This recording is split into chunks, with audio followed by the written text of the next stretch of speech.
கள்ளக்குறிச்சி மாவட்ட மருத்துவக் கல்லூரி மருத்துவமனையில் கடந்த 2 நாட்களில் 5 பச்சிளம் குழந்தைகள் உயிரிழந்துள்ளன.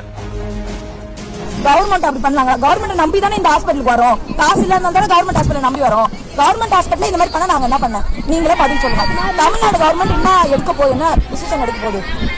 கொளத்தூர் அரசு மருத்துவமனையில் தவறான சிகிச்சை காரணமாக கால்களை இழந்த கால்பந்து வீரர் பிரியா உயிரிழந்துள்ளார்.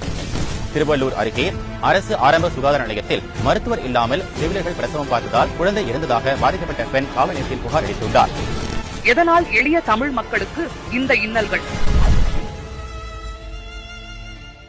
தமிழகத்தில் நோயாளிகள் மற்றும் மருத்துவர்கள் விகிதத்தின்படி அரசு மருத்துவமனைகளில் குறைந்தது 24,000 மருத்துவர்கள் பணியாற்ற வேண்டும். ஆனால் அரசு மருத்துவமனைகளில் ஒப்புதல் அளிக்கப்பட்ட மருத்துவர்கள் பணியிடங்களின் எண்ணிக்கையோ 18,000. அதிலும் 12,000 பணியிடங்கள் காலியாக உள்ளன. இதையெல்லாம் சரி செய்ய வேண்டிய முதல்வர் ஸ்டாலினோ சினிமா பார்த்து விமர்சனம் செய்து கொண்டுள்ளார். சினிமாவுக்கு கொடுக்கும் முக்கியத்துவத்தை எளிய தமிழ் மக்களின் உயிருக்கு கொடுக்காதது ஏன் முதல்வரே?